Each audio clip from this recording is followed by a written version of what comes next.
tricep.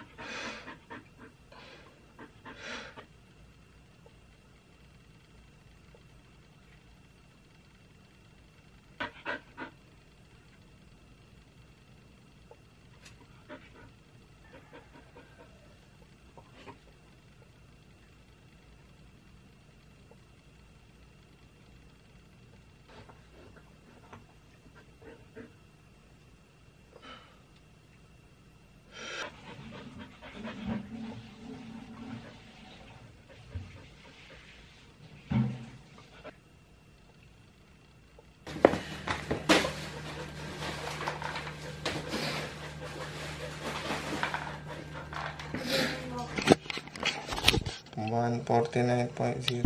Oh, so what's good, boys? My name is Sean. Welcome to another video, boys. Another day, another vlog. So August 12 ngayon, Tuesday, 18 days out tayo. So may physique update ako na bago. So yung physique update natin ngayon, i-compare ko siya nung nag-start tayo, boys. Okay, so yun yung topic natin ngayon sa vlog na to. So how it started versus how it's going.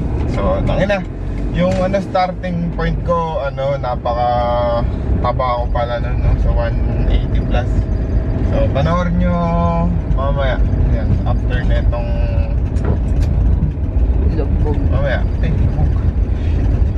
So ayan, boy, mamaya nyo na panoorin yun. And then push day tayo, upper day tayo ngayon. So pag tuwing Tuesday, upper day. So full upper body workout. Big 1 exercise. Pero sa shoulder, syempre, hit lahat natin yung heads. Tapos sa lahat ng body part, 1 exercise each part. So, ayun, boy. Gym strength ko, boy, walang bumaba, okay pa din. So, ever since nag-start ako, yun pa din ang binubuhat ko. So, may mga nag-slight increase. Tapos, depende sa araw, minsan nagkakaroon ako ng nababawasan yung reps, pero talagang yung yung umina ako, wala pa so far. So yan, upper day, let's go.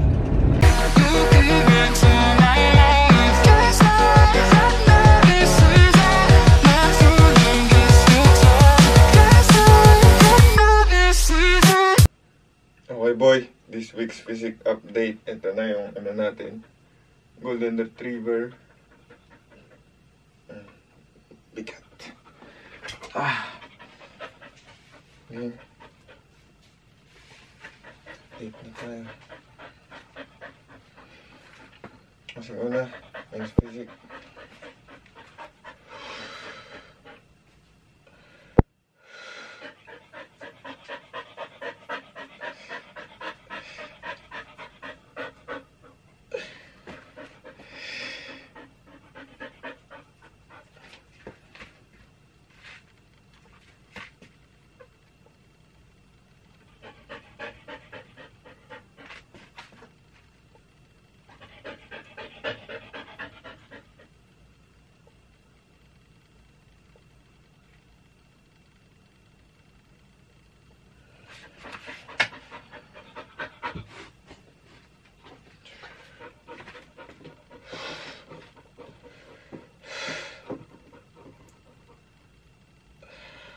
Ay, classic.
chest.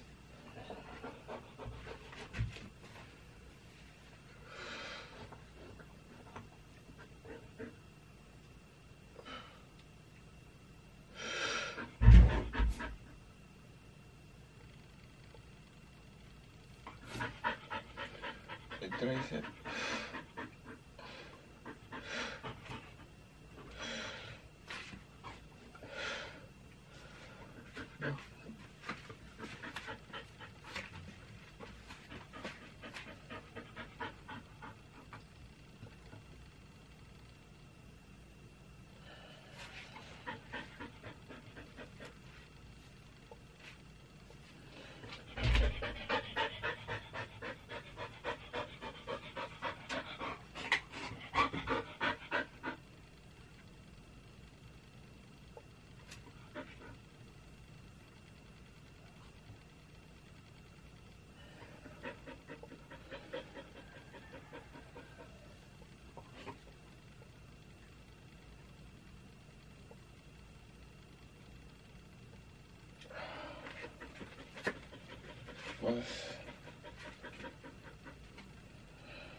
Tapos nun, bird classicals.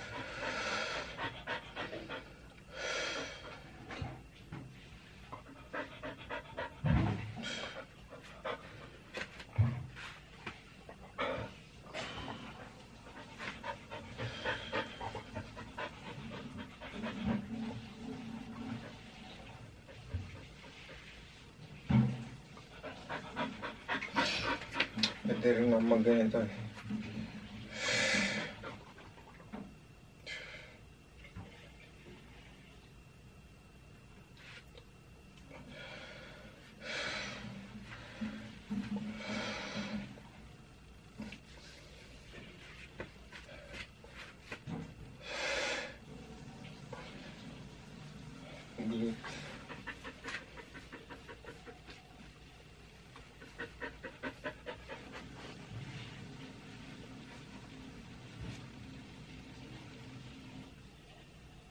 I'm on my own, broken alone. I feel the rain crashing down all around this empty town.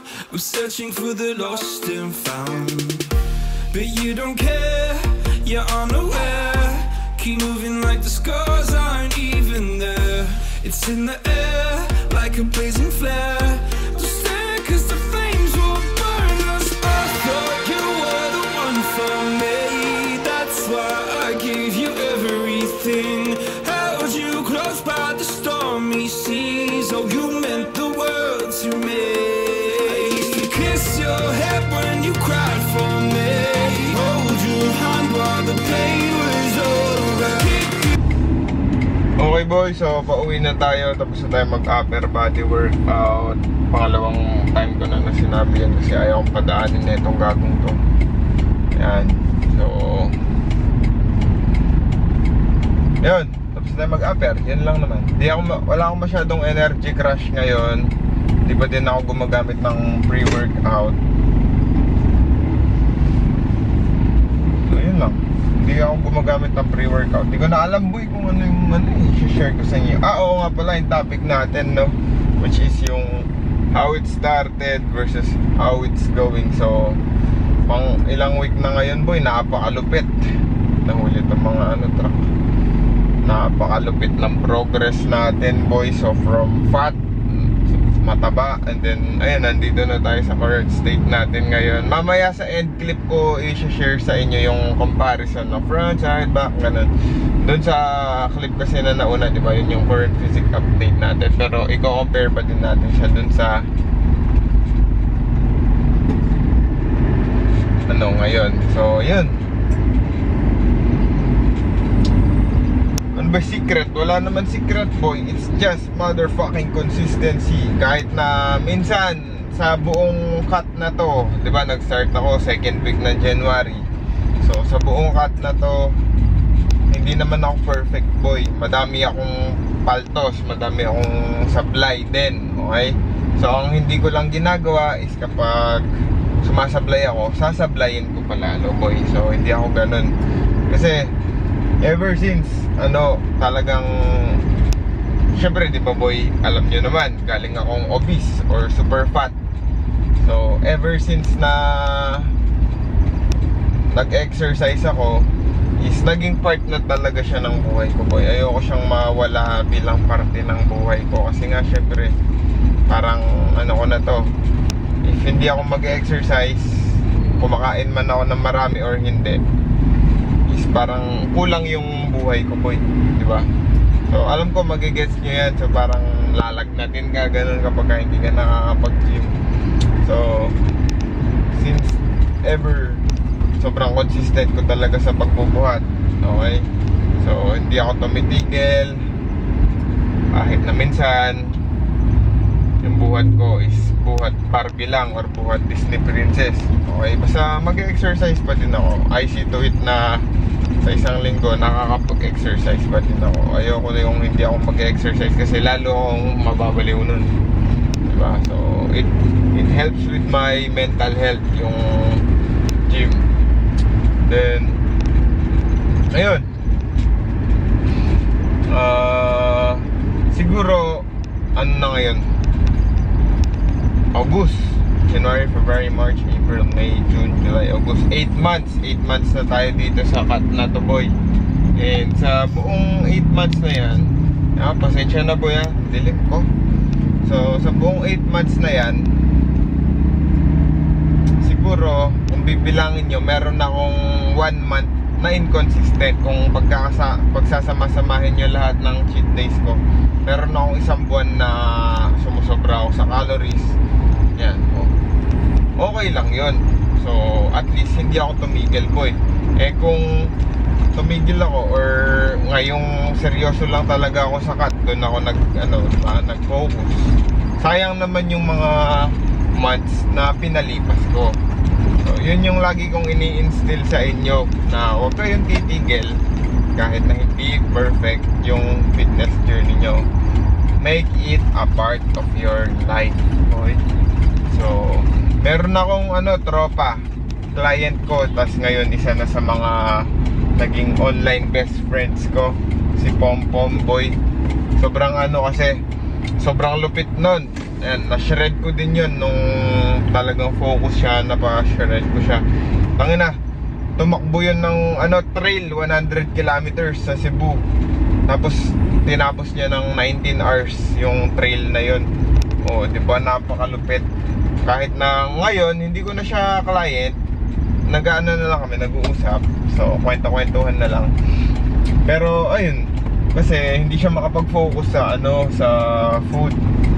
Kasi nga syempre being a dad, tatay siya, tapos yung hindi sila magkasundo ng wife niya sa sa parang syempre gusto niyang wife niya pag kumakain sila, kain talaga. Si Pompom, yung tropa ko, gusto niya track siya. Syempre bilang good husband, pinagbibigyan niya na lang yung wife. Ayun, parang ganun yung story. Pero hindi siya tumitigil sa fitness life niya. Tangina, ako, di mo ako mapapatakbo ng 100 kilometers tapos 19 hours mong bubunuin yung 100 kilometers. Wala na akong nun, wala na akong paanon. Tapos ang malupit pa dun sa tropa ko na yun boy, punit yung ACL nun. May partial tear yung ACL nun. So last kasing last kasing program namin, which is last year, yan, na partial tear yung ACL niya. Gawa everyday trail run kasi siya boy. Ayaw niya yung road running lang boy, yung in my running era. Gusto niya trail sa bundok. Talagang wasakan na lahi dun. So yun, ganun lang boy, yung ini-instill, yun, na-instill sa kanya na hindi niya bibitawan yung fitness life niya, even though kumakain siya palagi na masarap ng handa. And so yun yung proud ako na sa may mga clients ako na na-instillan ko ng ganun, or na turuan ko ng ganun. So marami. Too many to mention, boys. Pero again, ginagawa kong example yung sarili ko. Kita nyo naman, boy, hindi ako nag-prep for almost 6 years. Kasi nga, ako din mismo sa sarili ko, boy, alam ko na dun sa mga years na hindi ako nag-prep, hindi ako ready. May parang yung mental health ko is hindi ready para sa full blast na prep. Yan. Kaya nga ayoko sumabay lang sa hype.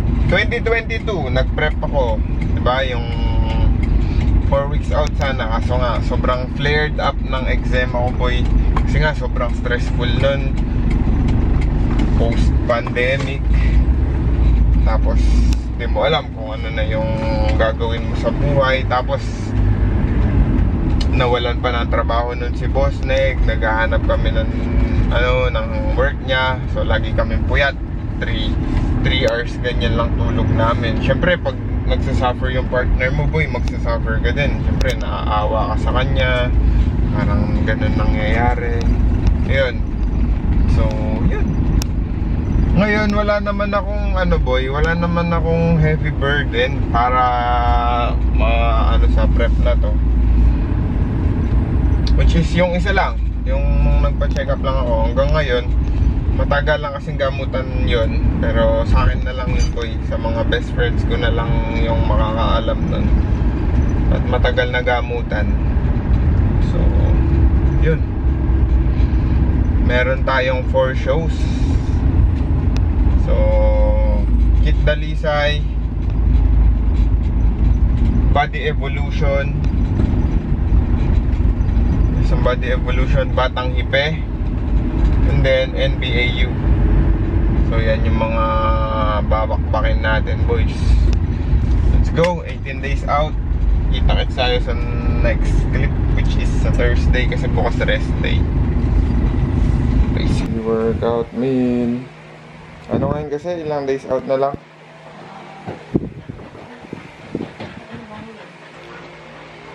Pre-workout meal yun. So 16 days out. Kita kasi sa sasakyan. Kain muna maayos, boys. Ayan lang naman yun. Vlog continuation, boys. So 148.6 pounds ata. Basta 148 or 148.6 or 148.4. Nasa dalawa yung weight ko. So ayan, boy, energy is getting really low but the shreds are coming in. So yun yung kapalit ng yung parang mas nagiging wasak ka pa, mas nagiging mababa pa yung body fat mo. Pero kapalit nun is yung energy mo throughout the day. So may times na bigla na lang malakas ka. May times din na bigla na lang magka-crash yung energy mo midday, parang wala ka ng buhay, ganun. So wala kang energy, kailangan mo pang mag-rely sa caffeine, which is ako ayoko munang mag-abuse ng caffeine kasi nga first show pa lang natin to, boy. So meron pa tayong 3 show na lalaruan. Okay, so ayoko muna mag-abuse ng caffeine kasi nga medyo mataas pa din naman yung calorie intake ko. Medyo 1.7 is considered high pa din kapag ka naka-contest prep ka. Kapag ka hindi ka genetically gifted, boy. Okay? So ako hindi naman ako gifted. So alam nyo naman, dati akong obese. So kailangan kong i-push down yung food ko, i-drop down yung food ko para lang mag-burn ng fat, di ba? So marami akong fat cells sa buong katawan ko. So pagka mataas yung calories ko, yung mga fat cells na yun nag-e-expand. Kapag mababa yung calories ko, mga fat cells na yun nag-shrink. Yan. So kaya nga yung mga ectomorph, yung mga skinny boy, kaya wala silang masyado nag-gain na fat kasi nga konti yung fat cells nila sa katawan. Wherein kami mga endomorph, yung mga fat boys, marami kami maraming fat cells. Yung mga mesomorph naman, balance lang yan boy. Kapag tinarantado nila yung sarili nila, tataba sila. Pero kapag maayos sila kumain, good din yung physique nila. Parang halim yan mga immortal boy. Kaya yun. Ano nga pala tayo ngayon? Leg day boy. Dito ko rin tatapusin yung vlog mamaya na. Yatter na lang mamaya. So kita-kita na leg day. Basic. I lost a friend, I felt like dying again and again. I went through hell, stared at death, but I keep fighting with each living breath. I saw no way out from where I stood. Felt like the fire had burned me through. Now you're gone, I'm alone. I guess it's time to get better. Through the pain, I will go alone. Okay boys, so dito na natin tatapusin yung video natin. So, ano nga ulit ngayon? Sobrang low energy ko na po yung August 14. So, 16 days out kay Boss Kid Dalisay Show. So, yun. Sobrang ano ko na boy, sobrang low energy na talaga. So, my body is demanding rest. Yung talagang rest na parang siguro mga 1 week rest ganun, or 2 to 3 days rest. Yan, na full rest lang talaga, walang gagawin. Kaso we can't afford that right now. Kasi nga kailangan natin labanan yung natural homeostasis ng katawan natin. Kailangan natin mag-try dito sa ginagawa natin para mas mag-lose pa tayo ng body fats. Kasi yun nga, body fats naman talaga yung kailangan natin i-lose dito while retaining muscle mass. Kasi madali lang mag-lose ng body fat boy, sobrang dali lang, as in. Ang mahirap kasi dito yung pag-retain ng muscle mass. Kapag nagpapa-retain tayo ng muscle mass, siyempre kailangan natin i-push yung sarili natin sa gym, sa workouts. So lalo ngayon, workouts are not as fun anymore. Hindi na sila ganun na nakakatuwa. Hindi na exciting kasi nga siyempre low energy na tayo. Parang pina-force na lang lagi natin yung sarili natin na magbuhat. Yan. So yun, kung gusto nyo mag low body fat, mag single digit body fat, kailangan handa kayo sa ganyan. Tapos ano ba? Yun, wala na. Yung topic ng video natin ngayon, diba, about sa how it started versus how it's going. So it's going good in terms of looking good, diba? So boy, yung sasabihin ko sa inyo, syempre nasa tayo, nasa Pilipinas tayo, nasa social media tayo.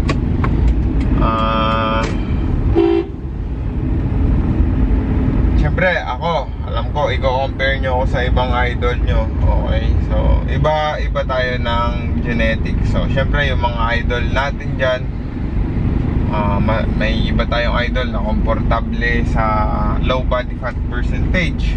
Dahil yun sa genetics boy. Again, tulad na sabi ko kanina bago tayo magbuhat, may mga certain body types: ectomorph, mesomorph, and endomorph. So we endomorphs tend to store a lot of body fat boy. So pagka nadideplete or naglo-low body fat, syempre mas mahirap or mas nasa survival mode yung katawan namin compared sa mga mesomorph and ectomorph. Ectomorph, kahit na ganun sila, di ba, kailangan nilang kumain ng marami, tapos low body fat pa din sila.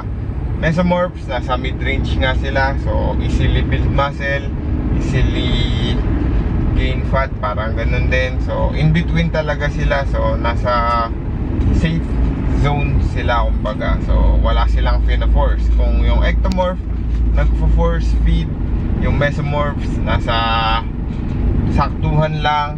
So depende sa demand ng katawan talaga nila.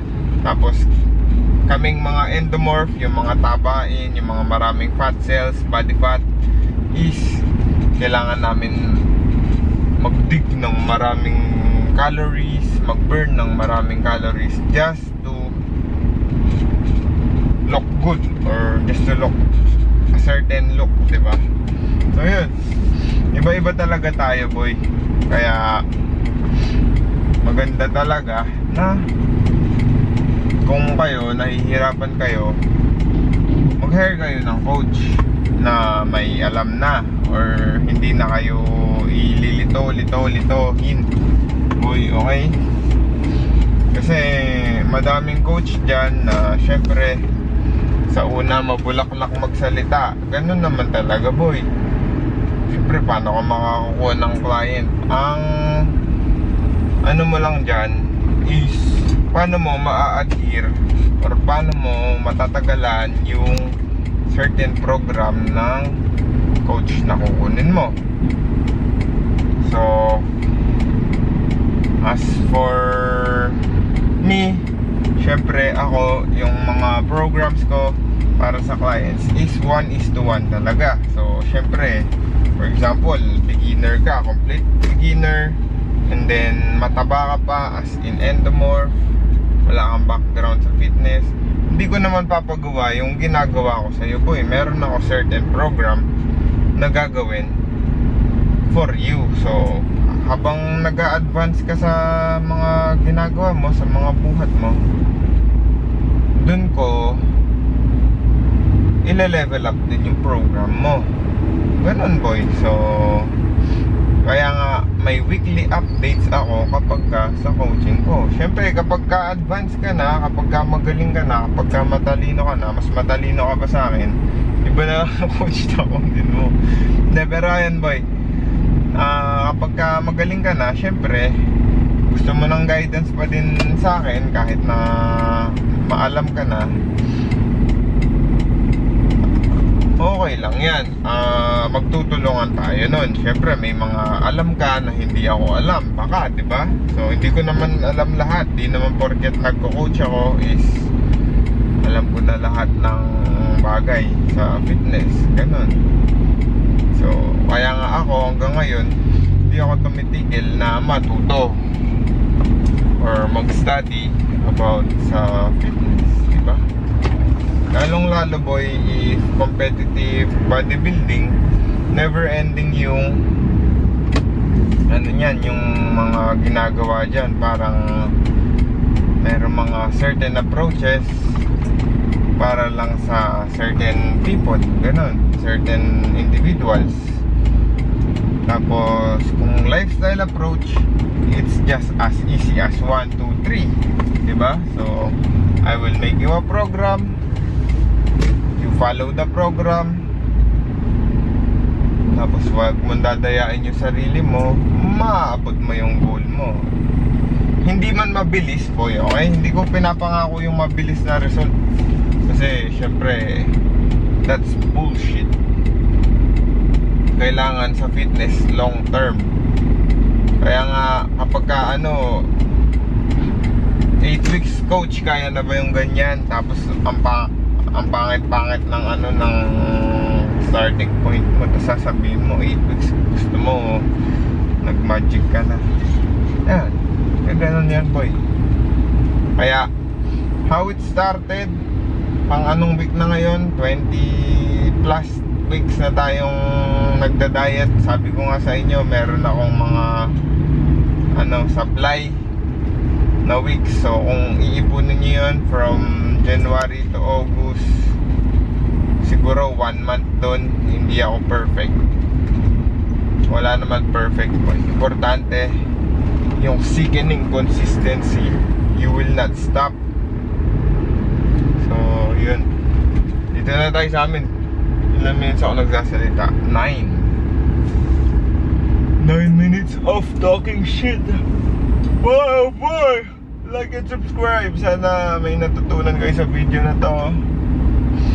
Again, 16 days out, tapos makakapagpahinga tayo ng isang araw. Tapos pagkatapos nun, 19 days out naman sa Body Evolution, kasi naka-register na ako doon. Tapos Pagkatapos ng body evolution, September hanggang 30 lang ng September. So meron tayong 15 days out, Batang Hippie Classic. Ayan, tapos pagkatapos ng Batang Hippie Classic, meron tayong a month plus para magdig talaga dun sa main event natin, which is yung NBAU or Natural Bodybuilding Australia Universe. So ang goal natin dun, syempre, is manalo ng Natural Pro Art natin, boy. Okay? So ayan, let's hope for the best. Walang mangyari. Let's pray for everyone na walang mag-injury, ganun. So maraming salamat.